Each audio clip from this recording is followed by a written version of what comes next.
दोस्तों मैं आशा करता हूँ आप सब लोग ठीक होंगे, सेफ होंगे। दोस्तों आज हम इस वीडियो में एडगर एलन पो की एक बहुत ही इंपॉर्टेंट गोथिक फिक्शन जिसका नाम है fall of the house of Usher, इसके समरी को दोस्तों हम डिस्कस करेंगे। दोस्तों मैं आज इस वीडियो में समरी दूंगा, लेकिन मैं आपको रिक्वेस्ट करूँगा कि आप खुद से इस जो गोथिक फिक्शन है आप इसको पढ़िएगा। ये इतना लंबा नहीं है, बहुत ही इंटरेस्टिंग है। तो समरी में दूंगा तो आपको हिंट्स लगेगा कि ये कैसा शॉर्ट स्टोरी है, उसके बाद आप खुद से पढ़िएगा। तो चलिए दोस्तों वीडियो को स्टार्ट करते हैं। वीडियो को स्टार्ट करने से पहले दोस्तों प्लीज़ सब्सक्राइब कीजिए, उसके बाद बेल आइकन को प्रेस करके ऑल के ऑप्शन को क्लिक कीजिए। थैंक यू दोस्तों। चलिए वीडियो को स्टार्ट करते हैं, लेट्स बिगिन।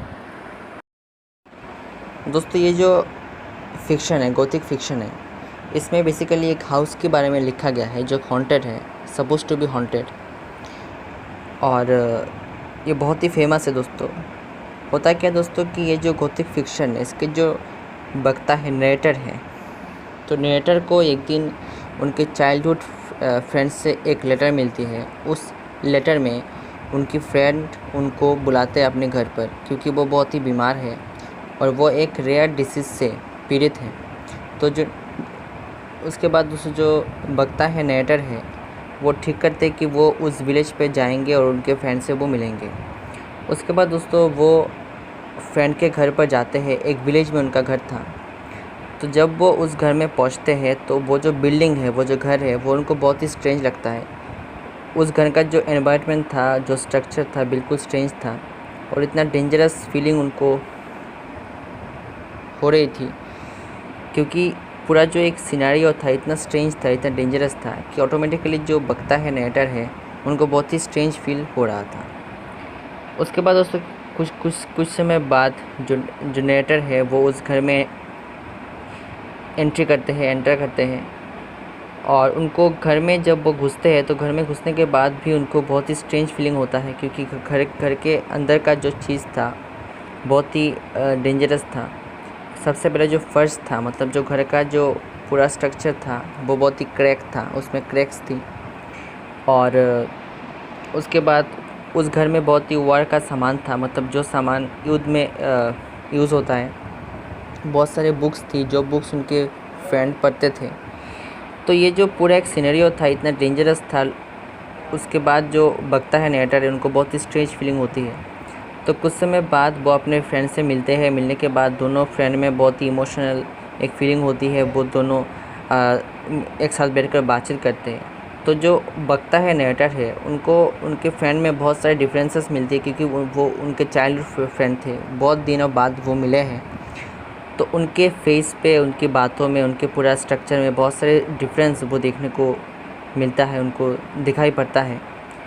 और उसके बाद दोस्तों जो बकता है वो ठीक करते हैं कि उनके फ्रेंड के साथ वो कुछ दिन इस घर में स्टे रहेंगे। तो उसके बाद वो दोनों मिलकर एक साथ रहते हैं।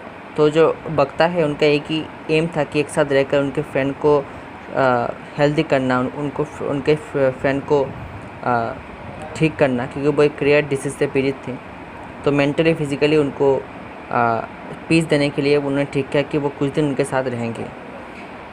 तो उसके बाद दोस्तों जो ये दोनों एक साथ स्टे रहते हैं। इसी बीच ये दोनों बहुत सारी चीज़ों को लेकर बात करते हैं। उनके जो फ्रेंड थे वो बहुत ही, उनके फ्रेंड का जो अजीबोगरीब चीज़ें था वो मतलब देखते हैं, नोटिस करते हैं। उनके फ्रेंड जो भी पेंटिंग करते थे वो बहुत ही हॉन्टेड थे। वो जो भी गाना गाते थे बहुत ही हॉन्टेड सॉन्ग वो सिंग करते थे। मतलब पूरा एक जो सिनेरियो था बहुत ही हॉन्टेड था। उसके बाद क्या होता है दोस्तों, वो जितने दिन उस घर में स्टे करते हैं, उसी बीच एक अनफॉर्चुनेट इवेंट होता है कि जो उनके फ्रेंड के जो सिस्टर थे, उनका डेथ होता है। उसके बाद उनके सिस्टर को उसी घर में दफनाया जाता है, क्योंकि उनका एक फैमिली का स्ट्रक्चर है कि अगर जो भी मरता है तो उसी बिल्डिंग में दफनाया होता है।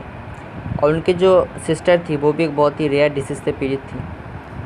इसी तरह दोस्तों दिन जाता है और धीरे धीरे जो ऑथर है, जो बकता है, नरेटर है, उनको भी एक स्ट्रेंजनेस फीलिंग होती है, क्योंकि घर में कोई नहीं था, वो दोनों ही थे। और एक जो पहले से जो एनवायरनमेंट था वो बहुत ही स्ट्रेंज था। तो ऑथर को जो बकता है, नरेटर है, उनको बहुत ही स्ट्रेंज फीलिंग होता है। एक दिन क्या होता है दोस्तों, वो और उनके फ्रेंड एक साथ मिलकर कुछ पेंटिंग कर रहे होते हैं। तो उसी समय उनका जो सिस्टर थे, जो जिनका ऑलरेडी डेथ हो चुका है, वो बहुत ही खून से लपत होकर उनके सामने आते हैं और उनके जो फ्रेंड है वो अपने सिस्टर को पकड़कर रोने लगते हैं। लेकिन दोस्तों जो बकता है नैटर है उनको बहुत ही डर लगता है और वो उस घर को छोड़कर वो भाग जाते हैं। तो जब वो घर से भाग रहे थे तब उन्होंने देखा कि जो घर था, जिस घर में वो इतने दिन थे, वो घर पूरा बिखर गया, वो टूट गया और उसमें जो क्रैक्स थे उस क्रैक्स के बीचों बीच पूरा घर जो है वो ब्रेक डाउन हो गया, टूट गया। उसके बाद दोस्तों जो बकता है नैटर उनको बहुत ही डर लगता है, वो उस विलेज को छोड़कर अपने घर के लिए रवाना करते हैं। दोस्तों ये पूरा समरी है, ये पूरा जो एक शॉर्ट स्टोरी है। मैं आपको रिक्वेस्ट करूँगा दोस्तों आप खुद से पढ़िएगा, ये बहुत ही इंटरेस्टिंग स्टोरी है और यहाँ पे इसका समरी एंड होता है। ये जो शॉर्ट स्टोरी है स्पेशली एक हॉन्टेड हाउस के ऊपर है जो उनके फ्रेंड का था, जो नरेटर थे उनका फ्रेंड का था। और उन्हें उस घर में जाने के बाद उन्होंने जिस तरह से चीज़ों को फील किया उसको लेकर मैंने समरी आपको कह दिया है। तो मैं आशा करता हूँ ये वीडियो सबके लिए हेल्पफुल लगा दोस्तों। लेकिन अगर आपको कोई डाउट है आप मुझे कमेंट सेक्शन में बोल सकते हैं। आज के लिए इतना दोस्तों, गुड बाय, अच्छे रहिए, स्वस्थ रहिए।